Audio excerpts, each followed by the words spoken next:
This is a special netcast of americasdemocrats.org. I'm your host, Jim Cuddy. Wisconsin voters went to the polls to decide whether to allow the anti-union, corporate-sponsored governor to retain his office. And while the governor prevailed in the recall battle, not all was lost as Democrats regained control of the state Senate. A short time ago, we spoke with State Assembly Democratic leader Peter Barca on how it happened and what it means for America's Democrats and working people everywhere. Wisconsin Representative Peter Barca of Kenosha is the Democratic leader of the Wisconsin Assembly. Clearly a battleground state in November, Wisconsin just ended a tumultuous campaign seeking the recall of Republican Governor Scott Walker. Representative Barca talks with us now about the disappointing confirmation of the sitting governor. Representative Barca, first of all, thank you for joining us today on americasdemocrats.org. Well, great to be with you. What happened? How did the governor win re-election here? Well, let me just start with the point that it was sort of a big loss, obviously, in the governor's race, but a big win in the state Senate. We took control of the state Senate last night. Over the course of the last year, there's been two sets of recalls, and in historic proportions, we won back 3 seats over 2 elections, starting in the deep minority with 14 state senators to a majority of 17 after last night's election. So as disappointed as we are in the governor's race, we at least feel very positive that we do now control the state Senate, and that'll provide checks and balances, as generally has been the case in Wisconsin. Is it kind But on to the governor's race, I think the reason why the governor was able to prevail is that the exit polling was very clear. You actually had 70% of the voters indicate that they just did not approve of a recall election. So, and I think it was something like 18% of the people who stated that they didn't even agree with the governor's policies, but they just wouldn't support a recall and cut short a governor's term. So I think that explains most of it. The other victor last night was Citizens United, because obviously the governor was able to outspend us with his with the fundraising loophole significantly. So it was just a huge funding advantage that they brought into this election. Yeah, and if I've got the numbers right, I mean, he was outspent by 12-1, and some 60% of the money that came in to the governor came from outside of the state. Right, it was quite remarkable. I mean, he was collecting checks for $500,000, and every time you turn around, he was in a different state, from Texas to New York to California to Missouri to Illinois.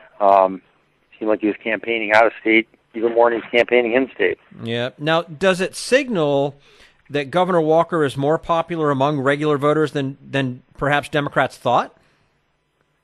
Well, I mean, I guess we're still assessing the numbers, but if these people who indicated they disagree with the governor but didn't want to recall, if those numbers are accurate, which seem to be what came out of the exit polling, which was very accurate in predicting the outcome of the governor's race, then it seems as though if this had been a regular election, he almost certainly would not have prevailed. Mm-hmm.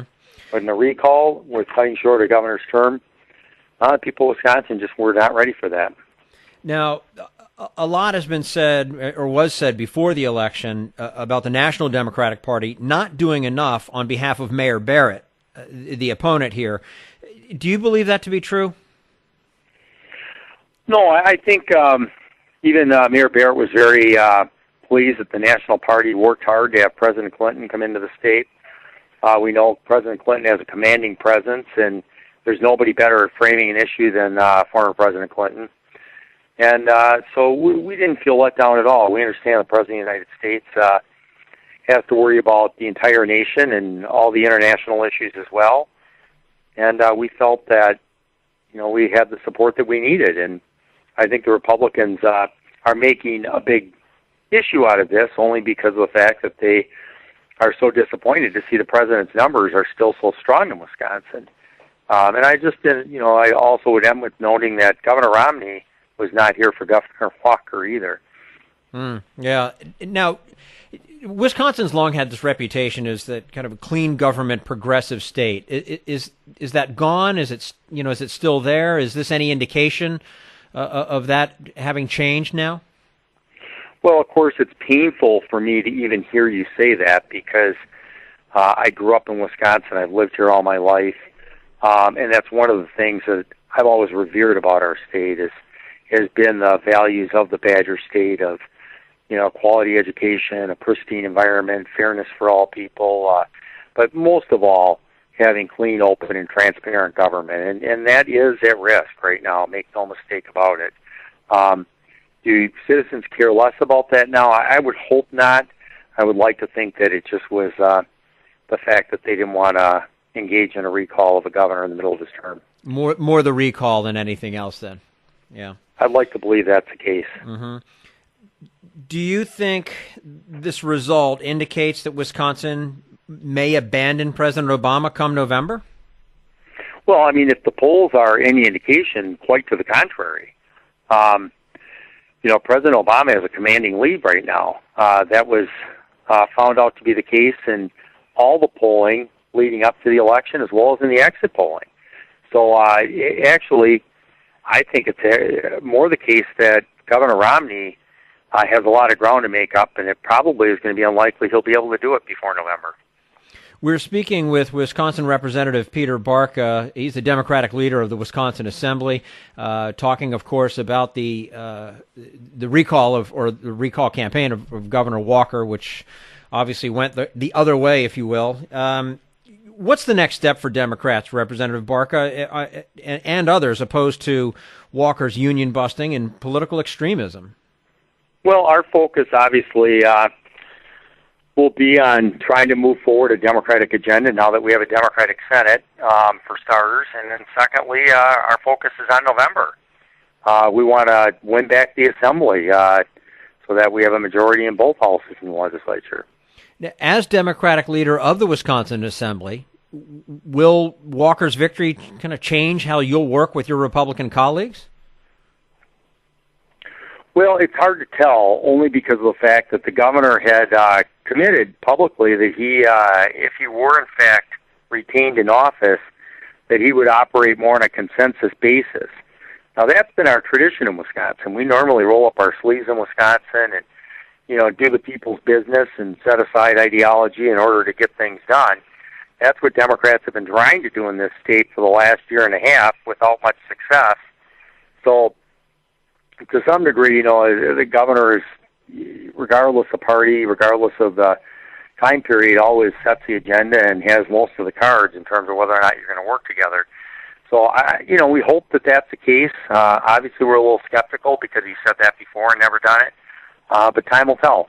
Yeah, I was going to say, where has that been the last 18 months, right? I mean, Well, last fall, Senator Miller, who's the Democratic leader in the Senate, and I met with the governor at the governor's mansion, and he said that he was going to start working with us again. He said he'd put Democratic bills on the special session call on jobs, and he did do that, but of course none of them passed. So the question is, will he now actually not only talk about it, but actually do it? I'm the eternal optimist. I'd like to think that he'll recognize that people are tired of the polarization. He'll do it, but we'll see. Time will tell. Mm-hmm. And finally, before we let you go, what lessons can be learned from this recall election? Well, I would say that first of all, it's very important when you're engaging in recalls, to try to measure public opinion in terms of being willing to support recalls. Now, obviously, we were so buoyed when we had 1 million people sign recall petitions. That's generally nearly enough to win an election. But unfortunately, in the final analysis, it wasn't supported broadly enough by people. But, of course, this was not a Democratic movement. This was a people's movement. We don't have 1 million registered Democrats in Wisconsin, so it was just citizens that care deeply about their state, that were troubled by not only what was done to working people and the quality of education here in Wisconsin, but also this issue of clean, open, and transparent government that led this effort. So we'll see how things progress. Peter Barca is the Wisconsin representative, Democratic leader of the Wisconsin Assembly, joining us today on americasdemocrats.org. Representative Barca, thank you so much for your time with us today. Not a total loss this week, as you mentioned. You got back the Senate, and we move forward from here. That's right. Thank you so much. Great being with you. Thank you for your time as well. This is americasdemocrats.org, the weekly netcast for stand-up Democrats. And a special thanks to Wisconsin Assembly Democratic leader Peter Barca for his analysis. And be sure to check back with americasdemocrats.org for our regular weekly netcast on Sunday. For americasdemocrats.org, I'm your host, Jim Cuddy.